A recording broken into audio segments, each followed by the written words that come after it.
한국 쇼트트랙이 밀라노를 뒤집었습니다. 2026년 2월 21일 새벽, 이탈리아 팬 수천 명이 지켜보는 빙판에서 태극마크가 금메달과 은메달을 동시에 가져갔습니다. 그런데 이 경기에는 열흘 전부터 시작된 이야기가 있었습니다. 혼성 계주 준결승.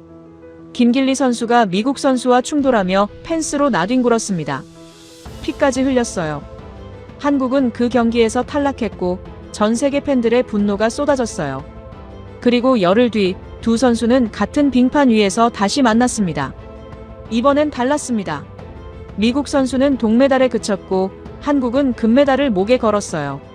경기 후 미국 선수가 남긴 말은 단 한 문장이었습니다. 한국 선수의 협공은 자연재해였습니다. 도대체 이 밤 밀라노의 빙판 위에서 무슨 일이 있었을까요? 지금 공개됩니다. 한국 최고라고 댓글을 남겨주세요. 여러분의 구독과 좋아요는 아주 큰 힘이 됩니다. 오늘 밤 이 경기장에서 두 개의 신화가 충돌할 것이라는 걸 나는 입장하는 순간 직감했습니다. 한쪽엔 아리안나 폰타나, 이탈리아가 낳은 전설, 올림픽 쇼트트랙 역대 최다 메달리스트, 고향 밀라노의 홈 빙판에서 마지막 금메달에 도전하는 36의 여왕. 관중석 절반이 그녀의 이름을 외쳤고 이탈리아 국기가 파도처럼 넘실댔습니다. 아리안나, 아리안나. 수천 명의 목소리가 하나로 모이는 그 순간 20년 기자 생활 중 이런 분위기는 손에 꼽을 정도였어요. 그리고 다른 한쪽엔 조용히 워밍업 중인 두 명의 선수가 있었습니다. 가슴에 태극마크를 단 한국 선수들이었어요. 내 이름은 마르코 페라리. 라 가제타 델로 스포르트의 쇼트트랙 담당 기자입니다. 22년째 이 종목을 취재하고 있어요. 처음 이 일을 시작했을 때 선배 기자가 이런 말을 했습니다. 마르코, 쇼트트랙을 취재하려면 먼저 한국을 공부해. 이 종목은 그들이 없으면 이야기가 안 돼. 당시엔 그 말이 과장처럼 들렸어요.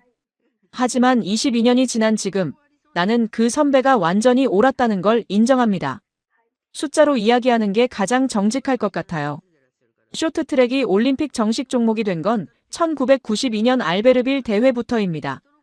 그 후 지금까지 열린 올림픽 여자 계주 10번. 한국이 금메달을 가져간 건 7번이에요. 여자 1500m 역대 금메달은 7개. 그중 5개가 한국 선수 목에 걸렸습니다. 이틀 전 여자 계주 결승에서도 그랬죠. 폰타나가 이끄는 이탈리아가 0.093초 차이로 따라붙었지만 결승선을 먼저 통과한 건 역시 태극마크였습니다. 그날 나는 취재 노트에 이렇게 적었어요. 또 단 한 글자였지만 그 안에 22년의 감정이 담겨 있었습니다. 기자 생활을 하면서 나는 수없이 많은 이탈리아 선수들이 저 태극마크 앞에서 무릎을 꿇는 걸 지켜봤어요. 분하고 억울하고 때로는 화도 났습니다. 그런데 솔직히 말하면 경외심도 있었어요. 이렇게 오래, 이렇게 압도적으로 한 나라가 한 종목을 지배할 수 있다는 게 도무지 이해되지 않으면서도 그 앞에서 자꾸 고개가 숙여지는 느낌. 아마 이 종목을 오래 취재한 기자라면 누구나 한 번쯤 그 감정을 알 겁니다. 그래도 오늘 밤만큼은 달라야 했습니다. 오늘은 밀라노였으니까요. 폰타나의 도시. 그녀가 태어나고 처음 스케이트를 배우고 20회를 달려온 끝에 마지막으로 돌아온 곳. 관중석 어딘가에 그녀의 가족이 앉아 있었고 이탈리아 전역에서 몰려든 팬들이 숨을 죽이고 기다리고 있었습니다. 오늘만큼은 어떤 기적이 일어나도 이상하지 않을 것 같은 밤이었어요. 나는 프레스석에 앉아 노트를 펼쳤습니다. 기사의 첫 문장은 이미 준비돼 있었어요. 밀라노는 오늘 밤 자신의 딸에게 가장 아름다운 선물을 돌려줬다. 내일 아침 일면을 장식할 그 문장이 손끝에서 기다리고 있었죠. 그런데 펜을 쥔 손이 잠깐 멈췄습니다. 빙판 건너편 두 명의 한국 선수가 워밍업을 하고 있었어요. 조용했습니다. 수천 명의 함성이 경기장을 가득 채우는데도 저 두 사람 주변만 이상하게 고요한 것 같았어요. 함성도 없고 플래카드도 없었죠. 그냥 묵묵히 정확하게 빙판을 돌고 있었습니다. 그 고요함이 오히려 더 무겁게 느껴졌어요. 22년 기자 경험이 속삭였습니다. 마르코, 저 고요함을 조심해. 나는 그 느낌을 애써 무시하고 다시 노트를 내려다봤습니다. 준비된 기사가 기다리고 있었으니까요. 아직은 그렇게 생각했어요. 경기 시작까지 1시간이 남았을 때 나는 습관적으로 오늘의 결승 출전 선수 명단을 훑었습니다. 취재 노트 맨 위에 적힌 이름은 당연히 폰타나였어요. 아리안나 폰타나. 35살. 이탈리아가 낳은 가장 위대한 동계 스포츠 선수. 새삼 설명이 필요 없는 이름이지만 나는 그녀의 커리어를 숫자로 정리하는 걸 좋아했습니다. 숫자를 보고 있으면 아직도 믿기지 않거든요. 2006년 토리노 올림픽 데뷔. 당시 15살이었어요. 그로부터 20해 동안 올림픽에 나설 때마다 단 한 번도 빠짐없이 시상대에 올랐습니다. 밴쿠버, 소치, 평창, 베이징. 대회마다 메달을 쌓아 올렸고 이번 대회에서도 혼성 계주 금메달 500m, 은메달 3000m 계주 은메달을 잇따라 따내며 통산 14개를 채웠어요. 쇼트트랙 역대 최다 기록. 아니, 이탈리아 올림픽 전체 역사를 통틀어 단일 선수 최다 메달 기록이기도 했습니다. 그런 그녀가 오늘 1500m 결승에 서 있었어요. 홈 빙판에서의 또 하나의 도전. 오늘 메달이 더해진다면 15개가 됩니다. 이미 충분히 위대한 숫자였지만 폰타나는 멈추지 않았어요. 관중석을 한번 둘러봤습니다. 이탈리아 국기 사이사이로 폰타나의 유니폼을 입은 팬들이 가득했어요. 오늘 밤 폰타나가 결승선을 통과하는 순간 이 경기장이 어떻게 변할지 나는 이미 머릿속으로 그리고 있었어요. 수천 명이 일제히 자리에서 일어나 울부짖는 장면. 기자 22년 동안 그것보다 아름다운 장면은 없을 것 같았습니다. 노트를 넘겨 다음 이름을 적었습니다. 미국의 코린 스토다드. 24살. 이번 대회 미국의 간판 선수였어요. 하지만 내가 이 이름을 유독 눈여겨보게 된 건 실력 때문만이 아니었습니다. 대회 초반에 있었던 일 때문이었어요. 혼성 계주 준결승. 레이스 막바지에 선두를 달리던 스토다드가 코너를 돌다 균형을 잃고 넘어졌습니다. 문제는 그 뒤였어요. 아웃코스에서 맹렬히 치고 올라오던 한국의 김길리가 피할 새도 없이 그대로 스토다드와 충돌했죠. 두 선수가 뒤엉켜 펜스 쪽으로 미끄러지는 장면은 경기장 전체를 순간 얼어붙게 만들었습니다. 김길리의 부상 우려까지 나왔어요. 한국은 그 사고로 결승 진출에 실패했고 코치진이 항의했지만 받아들여지지 않았습니다. 그날 밤 스토다드의 SNS에는 한국어와 영어로 된 항해 댓글이 쏟아졌어요. 스토다드는 결국 댓글창을 닫아버렸죠. 그런데 오늘 밤 그 스토다드와 김길리가 다시 같은 결승선에 서게 된 거예요. 스포츠가 만들어내는 인연이라는 게 참 묘하다는 생각이 들었습니다. 이제 두 명의 한국 선수 이름을 적을 차례였어요. 최민정. 27살. 취재 노트에 이름 세 글자를 적고 나서 나는 잠깐 펜을 멈췄습니다. 이 선수에 대해 쓰기 시작하면 노트 한 권으로도 모자랄 것 같아서였어요. 2018년 평창 올림픽 여자 1500m 금메달. 2022년 베이징 올림픽 여자 1500m 금메달. 2연패. 이번 대회에서 3연패에 도전하고 있었습니다. 쇼트트랙 역사상 단일 종목 올림픽 3연패는 남녀를 통틀어 아무도 이루지 못한 기록이었어요. 게다가 며칠 전 여자 계주 금메달로 한국 선수 역대 최다인 올림픽 메달 6개를 보유한 상태였습니다. 오늘 메달을 하나 더 추가하면 동아계를 통틀어 한국 역대 단독 최다 메달리스트가 되는 거였어요. 내가 처음 최민정이라는 이름을 들었을 때 그녀는 16살이었어요. 어디서 이런 선수가 나왔나 싶었죠. 빙판 위에서 그녀는 항상 차가웠습니다. 표정 하나 흔들리지 않았고 어떤 위기에서도 침착했어요. 한국 팬들은 오래전부터 그녀에게 얼음공주라는 별명을 붙였습니다. 틀린 말이 아니었어요. 하지만 나는 22년 경험으로 알고 있었습니다. 저렇게 차가운 선수가 가장 뜨거운 내면을 가지고 있다는 걸. 김길리. 22살. 이번 올림픽이 생애 첫 무대였지만 빙판 위에서는 전혀 그렇게 보이지 않는 선수였어요. 이번 시즌 여자 1500m 세계 랭킹 1위. 한국 팬들 사이에서는 람보르길리라는 별명으로 불렸습니다. 슈퍼카 브랜드 람보르기니에서 따온 이름이었어요. 누구도 쉽게 따라잡을 수 없는 폭발적인 스피드 때문에 붙은 별명이었죠. 이미 이번 대회에서 1000m 동메달과 여자 계주 금메달을 목에 걸었어요. 그리고 대회 초반 스토다드와의 충돌로 펜스에 나뒹굴었던 바로 그 선수이기도 했습니다. 명단을 다 훑고 나서 나는 잠시 노트를 덮었어요. 냉정하게 생각해봤습니다. 폰타나는 위대했어요. 하지만 오늘 이 결승선에 선 선수들 중 가장 많은 것을 짊어진 건 저 두 한국 선수였습니다. 역사, 기록 3연패, 최다 메달, 세대 교체, 그리고 복수. 빙판 위에 올라서기도 전에 이미 그 모든 것이 그들의 어깨 위에 쌓여 있었어요. 겉으로는 조용해 보였지만 그 안에 얼마나 많은 것이 담겨 있는지 나는 알고 있었습니다. 그 생각이 머릿속을 맴돌다 사라졌습니다. 오늘 밤 내 기사의 주인공은 폰타나라고 나는 다시 한번 스스로에게 말했습니다. 노트를 다시 펼치고 첫 문장을 다듬기 시작했어요. 빙판 위에서 워밍업 소리가 점점 커지고 있었습니다. 경기 시작을 알리는 신호음이 울렸습니다. 7명의 선수가 출발선에 섰어요. 관중석은 순식간에 하나의 거대한 함성으로 변했습니다. 폰타나의 이름을 외치는 소리, 손뼉 소리, 발을 구르는 소리. 22년 동안 수백 개의 경기장을 취재했지만 홈팬들의 응원이 만들어내는 에너지는 언제 봐도 압도적이었어요. 오늘은 그 에너지가 유독 짙게 느껴졌습니다. 빙판 위의 냉기와 관중석의 열기가 뒤섞이면서 경기장 전체가 하나의 살아있는 생물처럼 숨을 쉬는 것 같았어요. 출발 총성이 울렸습니다. 나는 순간 눈을 의심했어요. 선수들이 달리지 않았습니다. 아니, 정확히는 달렸지만 전혀 달리는 것처럼 보이지 않았어요. 마치 동네 공원을 산책하듯 여유롭게 빙판을 미끄러져 나갔습니다. 첫 번째 바퀴, 두 번째 바퀴, 세 번째 바퀴. 관중석에서 어리둥절한 웅성거림이 퍼졌어요. 처음 쇼트트랙을 보는 관중이라면 경기가 시작된 건지 워밍업을 하는 건지 구분하기 힘들었을 겁니다. 하지만 나는 알고 있었어요. 이건 쇼트트랙 1500m 특유의 전술적 출발이었습니다.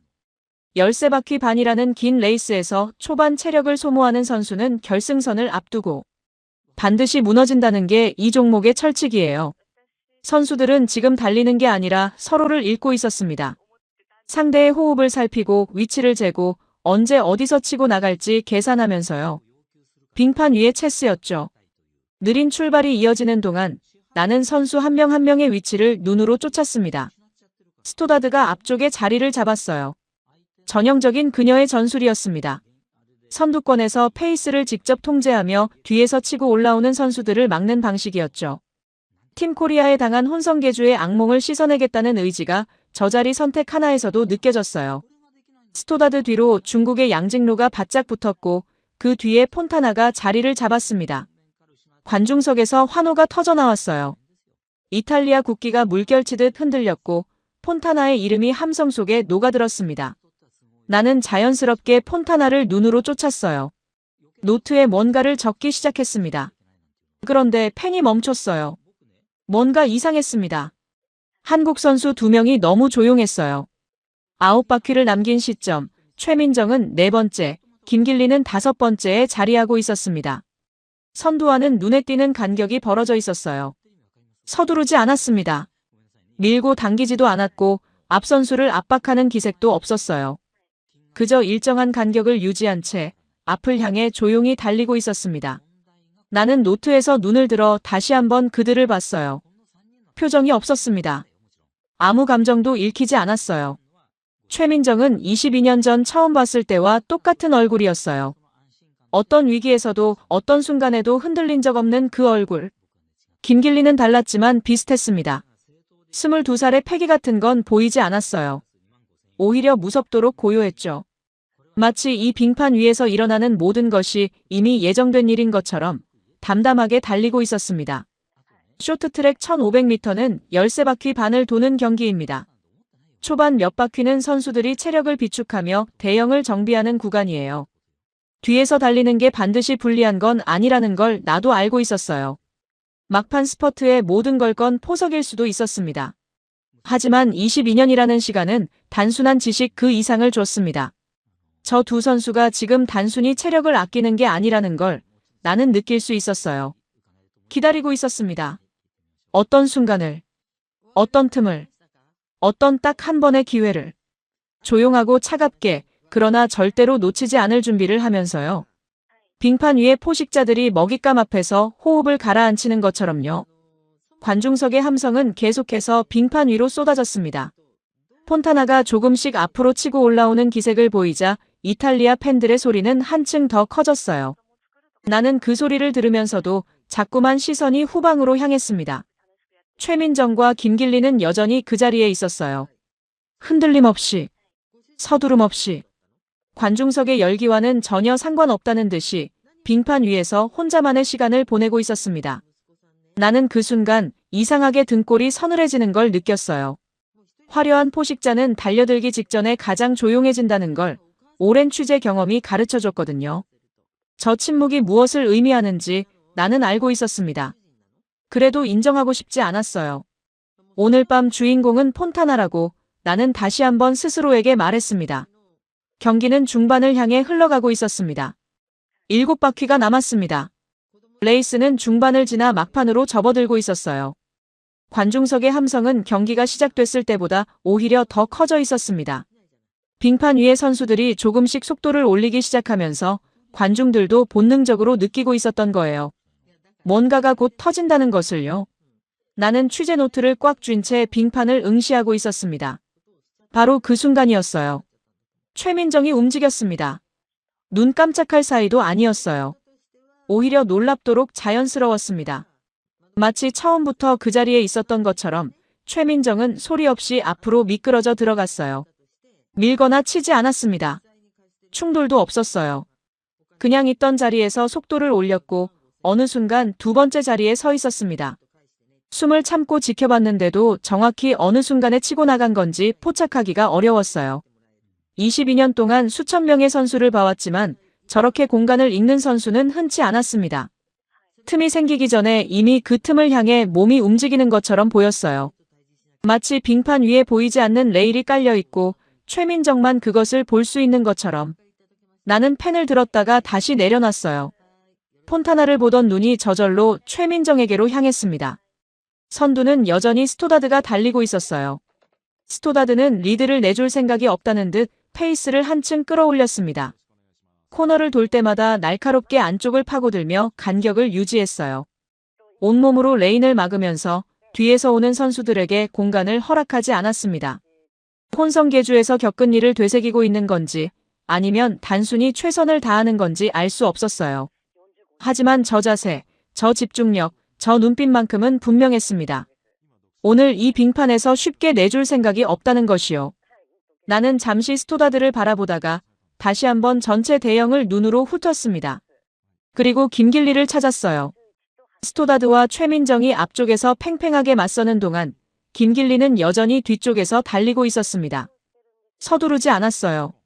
앞에서 벌어지는 긴장을 관찰하듯 일정한 간격을 유지하면서 묵묵히 따라가고 있었죠. 22살의 패기 같은 건 보이지 않았어요. 오히려 무섭도록 절제된 모습이었습니다. 누군가 불안해서 자리를 지키는 게 아니라 아직 때가 아니기 때문에 기다리는 것처럼 보였어요. 4바퀴가 남은 시점이었습니다. 김길리가 세 번째 자리로 조용히 올라섰어요.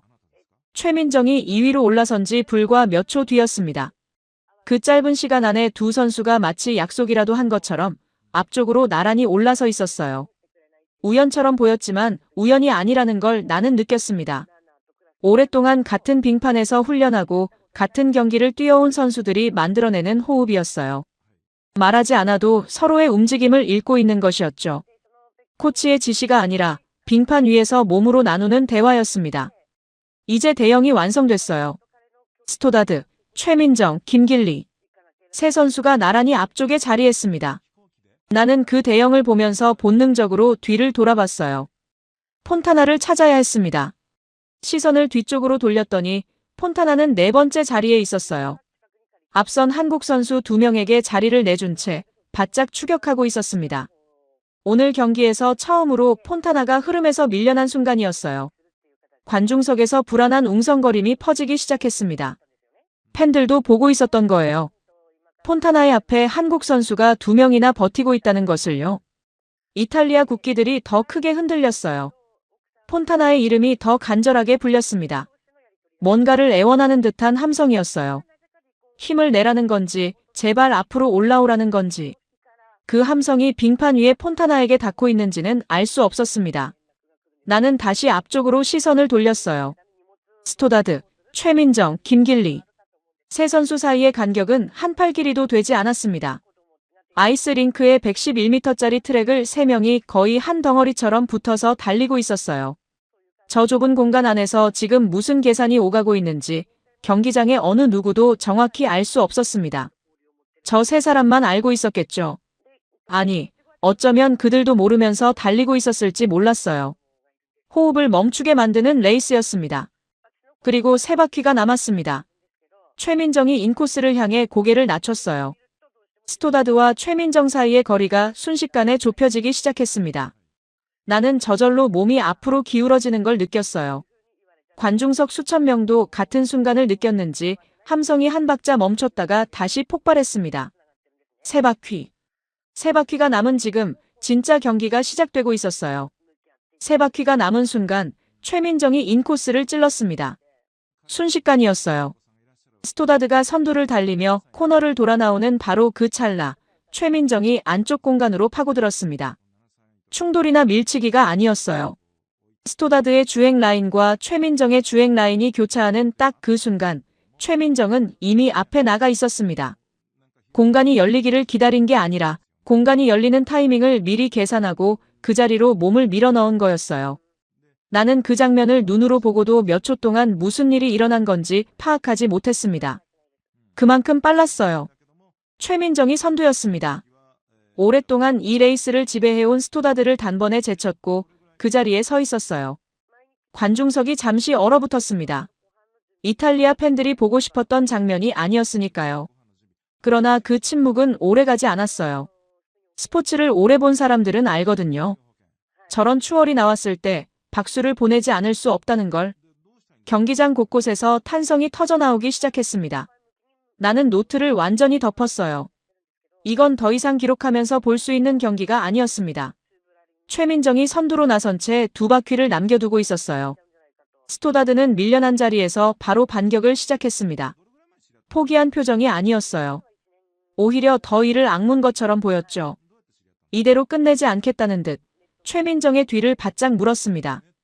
두 선수의 간격이 좁혀졌다 벌어졌다를 반복하는 동안 경기장의 공기가 팽팽하게 당겨지는 것 같았어요.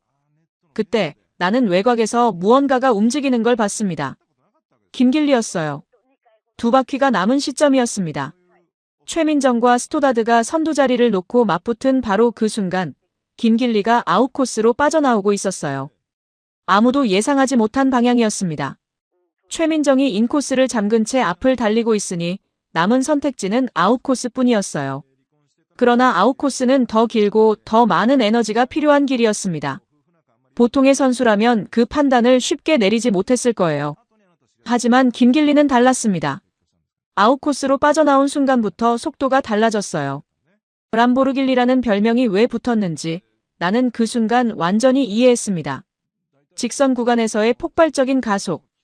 코너를 벗어나 직선으로 나오는 그 찰나, 김길리의 스케이트가 빙판을 박찰 때마다 몸이 앞으로 솟구치는 것처럼 느껴졌어요. 안쪽에서는 최민정이, 바깥쪽에서는 김길리가.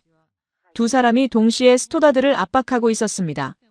인코스와 아웃코스를 동시에 막는 협공이었어요. 스토다드의 입장에서는 물리적으로 막을 방법이 없었습니다. 안쪽은 최민정이 버티고 있었고 바깥쪽은 김길리가 파고들고 있었으니까요. 나는 그 장면을 보면서 뒤에서 스토다드가 했다는 말이 왜 나왔는지 비로소 이해할 수 있었어요. 훈련이나 전술로 만들어지는 게 아니라 빙판 위에서 두 선수가 몸으로 만들어낸 순간이었습니다. 그리고 결승선까지 2바퀴를 남겨두고 김길리가 최민정 앞으로 나섰습니다. 순간 경기장 전체가 흔들리는 것 같았어요. 한국 대 한국이었습니다. 같은 태극마크를 달고 같은 팀에서 훈련하고 며칠 전 계주 금메달을 함께 목에 걸었던 두 선수가 이제 결승선 하나를 놓고 맞서고 있었어요.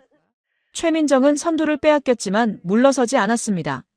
후배에게 내준 자리를 되찾으려는 건지 아니면 후배의 등 뒤에서 끝까지 달리는 선배로 남으려는 건지 그 마음은 알 수 없었어요.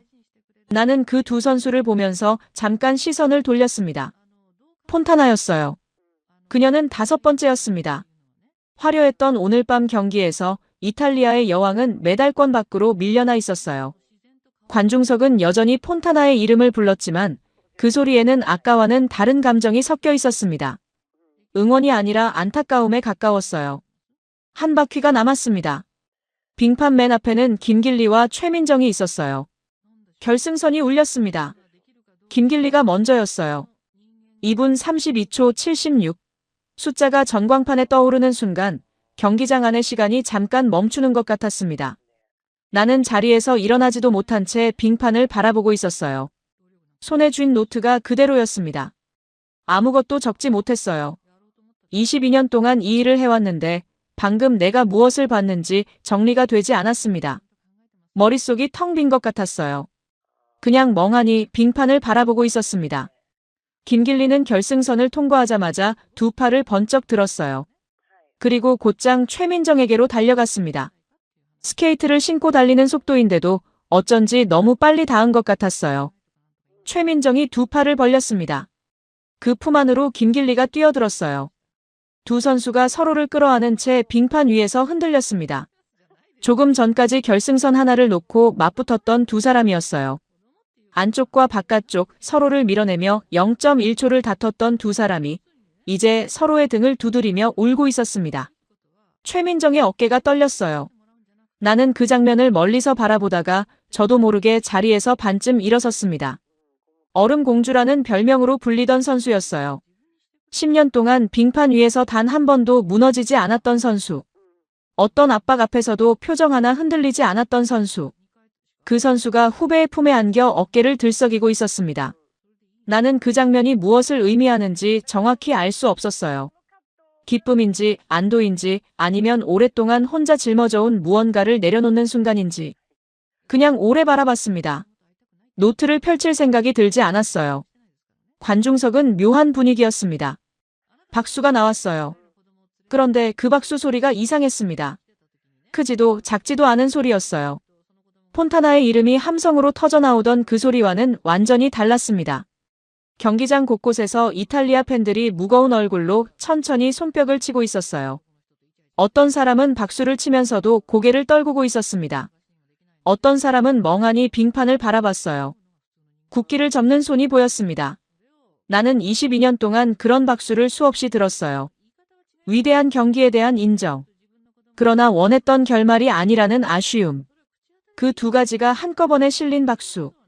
스포츠 경기장에서 가장 복잡한 감정이 담긴 소리가 바로 저런 박수였습니다. 어떤 의미에서는 환호보다 더 솔직한 소리이기도 했어요. 이기고 싶었지만 저 경기가 아름다웠다는 것을 부정할 수 없다는 고백이었으니까요. 나는 자리에서 일어나 취재구역으로 내려갔습니다. 경기 직후 인터뷰. 선수들이 흥분과 피로가 채 가시지 않은 상태에서 내뱉는 말들이 때로는 경기 자체보다 더 많은 이야기를 담고 있었어요. 지금 이 순간 저 빙판 위에 있었던 선수들의 목소리를 직접 들어야 했습니다. 가장 먼저 스토다드를 만났어요. 숨이 아직 가빠 있었습니다.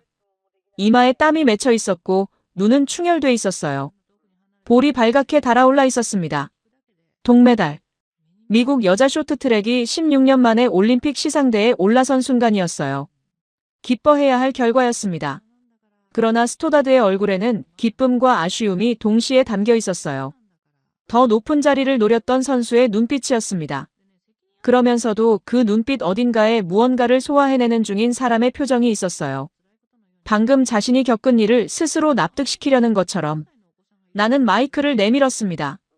결승 레이스에 대해 어떻게 생각하느냐고 물었어요. 스토다드는 잠깐 숨을 고르더니 이렇게 말했습니다. 자연재해 같았다고요.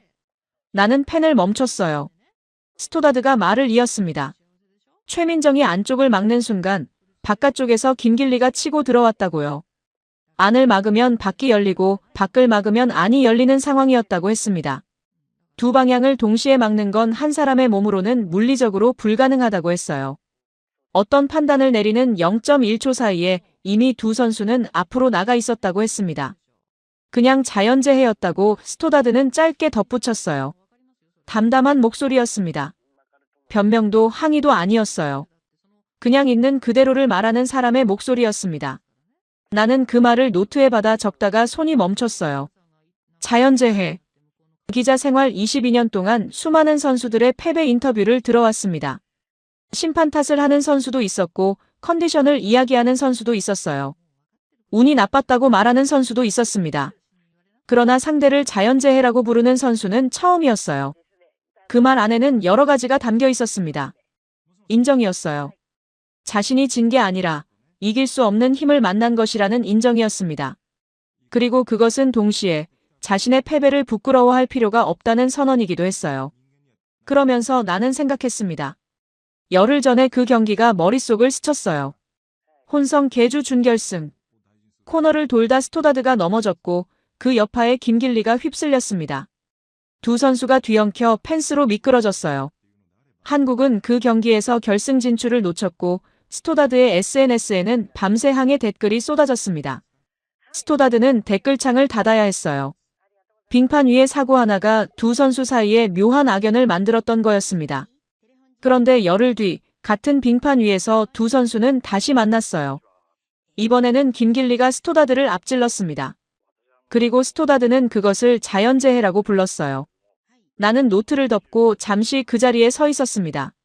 스포츠가 만들어내는 이야기는 때로 어떤 소설보다 더 정교하고 어떤 드라마보다 더 잔인하고 아름답다는 걸 오늘 밤 다시 느꼈어요. 누가 이런 장면을 써낼 수 있었겠습니까? 열흘 전의 충돌이 오늘 밤의 결말을 만들어낸 것처럼 모든 것이 처음부터 이어져 있었던 것처럼 취재 구역을 걷는 동안 나는 자꾸 빙판 쪽을 돌아봤습니다. 한국 선수 2명이 아직 거기 있었어요. 서로를 끌어안은 채 그 차가운 빙판 위에서 오래오래 울고 있었습니다. 이탈리아 팬들의 박수 소리가 아직 경기장 안을 맴돌고 있었어요. 오늘 밤 기사의 첫 문장을 구상했습니다. 폰타나로 시작하는 문장이 아니었어요. 그 생각조차 이제 자연스러웠습니다. 시상대가 빙판 위에 놓였습니다. 경기장 직원들이 시상대를 세팅하는 동안 나는 기자석으로 돌아와 노트를 펼쳤어요. 손이 잘 움직이지 않았습니다. 오늘 밤 쓸 기사의 첫 문장을 아직 정하지 못했어요. 머릿속에서 여러 문장이 떠올랐다가 사라지기를 반복하고 있었습니다. 22년 동안 이 일을 해오면서 첫 문장을 이렇게 오래 고민한 적이 있었나 싶었어요. 시상대에 세 선수가 올라섰습니다. 가운데 자리에는 김길리가 섰어요. 22살. 생애 첫 올림픽 무대에서 금메달 2개와 동메달 하나를 목에 건 선수. 시상대 위에 올라선 그녀는 경기 중과는 전혀 다른 얼굴이었습니다. 빙판 위에서 그토록 차갑고 무서웠던 선수가 이제 두 손으로 얼굴을 감싸며 어깨를 들썩이고 있었어요. 울고 있었습니다. 소리를 참으려는 듯 입술을 꽉 깨물었지만 어깨는 계속 떨렸어요. 람보르길리라는 별명을 가진 선수가 시상대 위에서 어린아이처럼 울고 있었습니다. 나는 그 장면이 이상하게 마음에 걸렸어요. 저 눈물이 단순한 기쁨만은 아닐 것 같다는 생각이 들었습니다. 혼성계주에서 넘어졌던 날 밤, 댓글창이 닫힌 스토다드의 SNS, 그리고 오늘 밤 이 시상대까지 열흘이라는 시간이 저 어깨 안에 다 담겨 있는 것 같았어요. 그리고 왼쪽 자리에는 최민정이 서 있었습니다. 나는 그 순간 노트를 덮었어요. 최민정이 울고 있었습니다. 얼음 공주가 울고 있었어요. 10년 동안 이 선수를 취재했습니다. 금메달을 목에 걸어도 부상을 당해도 억울한 실격 판정을 받아도 저 선수의 눈에서 눈물을 본 적이 없었어요. 빙판 위에서 최민정은 항상 차가웠습니다. 어떤 압박 앞에서도 어떤 순간에도 표정 하나 흔들리지 않았어요. 그게 최민정이었고 그게 팬들이 그녀에게 얼음공주라는 별명을 붙인 이유였습니다. 그런데 오늘 밤 그 선수가 시상대 위에서 울고 있었어요. 소리 없이 흐르는 눈물이었습니다. 부닥끄려 하지 않았어요. 그냥 흘리고 있었어요. 고개를 살짝 숙인 채 은메달을 두 손으로 쥐고 빙판 어딘가를 바라보면서 그 눈물이 무엇 때문인지 옆에서 볼 수 없었습니다. 3연패를 노렸지만 후배에게 금메달을 내준 아쉬움인지 아니면 오랫동안 이 자리까지 오기 위해 혼자 견뎌온 모든 것들이 한꺼번에 터져나오는 건지 알 수 없었어요. 시상식이 끝나고 믹스트존에서 최민정을 만났습니다. 나는 질문을 준비하고 있었어요. 3연패 도전이 아쉽지 않느냐고, 후배에게 금메달을 내준 소감이 어떠냐고. 기자로서 당연히 해야 할 질문들이었습니다. 그런데 최민정이 먼저 말을 꺼냈어요. 이번 올림픽이 마지막일 것 같다는 느낌이 들었다고 했습니다. 나는 펜을 든 채 그냥 듣고 있었어요. 최민정이 말을 이었어요. 경기를 준비하면서 내내 그런 생각이 들었다고 했습니다. 마지막이라는 생각이 드니까 후회 없이 달리고 싶었다고요. 결과가 어떻게 되든 오늘 이 빙판 위에서 자신이 할 수 있는 모든 것을 다 쏟아내고 싶었다고 했습니다. 그리고 그렇게 했다고 최민정은 조용히 말했어요. 목소리가 흔들리지 않았습니다. 눈물은 이미 멈춰 있었어요. 다시 최민정이었습니다. 차갑고 단단한 그 선수였어요. 나는 다음 질문을 하려다가 멈췄습니다. 통역사가 옆에서 무언가를 전해줬어요. 경기 전날 밤 최민정의 어머니가 편지를 썼다고 했습니다. 딸에게 직접 전달하지 않고 코치를 통해 경기 당일 아침에 전해줬다고 했어요. 나는 그 편지에 뭐라고 적혀 있었느냐고 물었습니다. 잠시 침묵이 흘렀어요. 그리고 최민정이 말했습니다. 당신은 내 삶의 금메달이라고 적혀 있었다고요. 나는 노트에 받아 적다가 손이 멈췄습니다. 다시 한번 읽었어요. 당신은 내 삶의 금메달. 시상대 위의 메달이 금이든 은이든 상관없다는 뜻이었어요. 내가 살아온 것 자체가 이미 금메달이라는 뜻이었습니다. 어머니가 딸에게 줄 수 있는 가장 큰 선물 같은 말이었어요. 나는 잠시 아무 말도 하지 못했습니다. 취재 구역을 빠져나오면서 핸드폰을 꺼냈어요. 외신 속보들이 쌓여 있었습니다. MBC 스포츠, AP통신, BBC. 헤드라인들이 눈에 들어왔어요. 한국이 여자 1500m를 지배했다. 세대교체의 순간. 밀라노는 한국의 밤이었다. 제각각 다른 언어로, 제각각 다른 표현으로, 그러나 모두 같은 이야기를 하고 있었습니다. 오늘 밤 이 경기장에서 일어난 일을 세상이 알아채기 시작하고 있었어요. 나는 노트를 꺼내 호텔로 걸어가면서 첫 문장을 적었습니다. 폰타나로 시작하는 문장이 아니었어요. 어머니의 편지로 시작하는 문장이었습니다. 호텔방에 돌아온 건 자정이 넘어서였습니다. 코트를 벗지도 않은 채 노트북을 열었어요. 커서가 빈 화면 위에서 깜빡이고 있었습니다. 22년 동안 이 커서 앞에 수천 번을 앉았어요. 어떤 날은 첫 문장이 술술 나왔고 어떤 날은 몇 시간을 앉아 있어도 한 줄이 나오지 않았습니다. 오늘 밤은 달랐어요. 써야 할 것이 너무 많아서 어디서부터 시작해야 할지 몰랐습니다. 머릿속에 오늘 밤의 장면들이 한꺼번에 쏟아지고 있었어요. 김길리가 결승선을 통과하던 순간, 최민정의 어깨가 떨리던 순간, 스토다드가 자연재해라고 말하던 순간, 그리고 어머니의 편지. 당신은 내 삶의 금메달. 나는 잠시 눈을 감았습니다. 오늘 이 자리에 온 건 폰타나 때문이었어요. 35살의 이탈리아 전설이 홈 빙판에서 마지막 동화를 써내는 장면을 담으러 왔었습니다. 15개의 메달. 이탈리아 역대 최다 올림픽 메달리스트. 그 숫자에 마침표를 찍는 순간을 취재하러 왔었어요. 그 기사를 쓰기 위해 22년치 경험을 가지고 이 자리에 앉아 있었습니다. 그런데 오늘 밤 나는 전혀 다른 이야기를 목격했어요. 노트북 화면을 다시 봤습니다. 천천히 손가락을 움직이기 시작했어요. 쓰다 보니 멈출 수가 없었습니다. 오늘 밤 내가 본 것들을 하나씩 풀어내기 시작했어요. 한국과 쇼트트랙의 이야기부터 시작했습니다. 쇼트트랙 여자 1500m가 올림픽 정식 종목이 된 건 2002년 솔트레이크 시티부터였어요. 그로부터 지금까지 7번의 올림픽이 열렸습니다. 한국은 그 7번 중 5번을 금메달로 가져갔어요. 나머지 2번도 은메달과 동메달로 시상대를 떠난 적이 없었습니다. 단 한 번도 메달을 놓친 적이 없는 종목이었어요. 그것만으로도 이미 설명이 끝나는 지배력이었습니다. 그런데 오늘 밤 한국은 그것으로도 부족했어요. 금메달과 은메달을 동시에 가져갔습니다. 나는 최민정의 커리어를 정리해서 적었어요. 2018년 평창, 2022년 베이징, 그리고 오늘 밤 밀라노. 3번의 올림픽, 3번의 결승선. 금은 3연패는 이루지 못했지만 그 자리에 3번 모두 섰다는 것 자체가 이미 역사였습니다. 쇼트트랙이라는 종목의 특성상 한 대회를 온전히 마치는 것도 쉽지 않아요. 넘어지고 충돌하고 실격당하는 일이 다반사인 종목이었습니다. 그 위험한 빙판 위에서 10년 동안 정상을 지켜온 선수였어요. 오늘 밤 은메달을 목에 걸고 시상대 위에서 흘린 눈물이 단순한 아쉬움이 아니었다는 걸 나는 알고 있었습니다. 10년이라는 시간이 담긴 눈물이었어요. 그리고 올림픽 메달 7개. 동아계를 통틀어 한국 역대 최다. 그 숫자를 적으면서 나는 잠시 멈췄습니다. 양궁의 김순영, 사격의 진종우, 스피드 스케이팅의 이승훈. 한국이 배출한 가장 위대한 올림피언들과 어깨를 나란히 한 숫자였어요. 그 이름들 옆에 최민정의 이름이 오른쪽 끝에 서 있었습니다. 혼자서요. 김길리에 대해 쓸 차례가 됐어요. 22살. 생애 첫 올림픽. 그 무대에서 동메달, 금메달, 금메달. 3개의 메달을 목에 걸고 밀라노를 떠나게 됐습니다. 이번 대회 한국 선수단 전체에서 가장 많은 메달이었어요. 람보르길리. 이탈리아 슈퍼카에서 따온 별명을 가진 한국 선수가 이탈리아. 밀라노에서 이탈리아의 전설 폰타나를 제치고 금메달을 따냈습니다. 이 우연을 어떻게 설명해야 할지 한참을 생각했어요. 설명할 수 없었습니다. 그냥 그런 일이 오늘 밤 여기서 일어났어요. 그리고 혼성 계주 충돌로 시작된 열흘. 스토다드와의 악연이 오늘 밤 이 결승선에서 마무리됐습니다.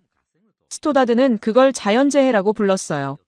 자연재해를 당한 사람이 그 자연재해에 동메달을 내준 건지 아니면 자연재해에 맞서 동메달을 지켜낸 건지 나는 한참을 고민하다가 둘 다라고 결론 내렸습니다. 새벽 2시가 넘었어요. 창밖으로 밀라노의 야경이 보였습니다. 경기가 끝났는데도 도심 어딘가에서 아직 사람들의 소리가 들려오는 것 같았어요. 이 도시는 오늘 밤 무엇을 기억하게 될까 생각했습니다. 폰타나의 5번째 자리를 기억할까요? 아니면 2개의 태극마크가 나란히 시상대 꼭대기에 오른 장면을 기억할까요? 나는 기사의 마지막 문장을 썼습니다. 오늘 이 자리에 오기 전 나는 폰타나의 동화를 쓸어 왔었다고 적었어요. 그런데 오늘 밤 밀라노는 전혀 다른 이야기를 들려줬다고 했습니다. 어머니의 편지를 받고 빙판에 오른 선수 이야기, 열흘간의 악연을 자연재해로 뒤집은 22살의 이야기, 그리고 10년의 커리어를 눈물 한 줄기로 마무리한 얼음공주의 이야기라고 썼어요. 그리고 마지막 한 문장을 적었습니다. 폰타나는 위대했다. 그러나 오늘 밤 밀라노는 한국의 것이었다. 저장 버튼을 눌렀어요. 노트북을 덮고 의자에 등을 기댔습니다. 창밖에 밀라노가 새벽빛으로 물들기 시작하고 있었어요. 나는 오랫동안 그 빛을 바라봤습니다. 오늘 밤 내가 목격한 것들이 아직도 눈앞에 생생했어요. 결승선을 통과하던 김길리의 2팔, 최민정의 떨리는 어깨, 스토다드의 담담한 목소리, 당신은 내 삶의 금메달이라는 어머니의 한 문장. 기자로 살면서 가끔 이런 밤이 있었습니다. 취재를 하러 갔다가 이야기에 사로잡혀버리는 밤. 기사를 쓰러 갔다가 그 기사를 쓴 사람이 달라져버리는 밤. 오늘이 그런 밤이었어요. 밀라노의 새벽이 밝아오고 있었습니다.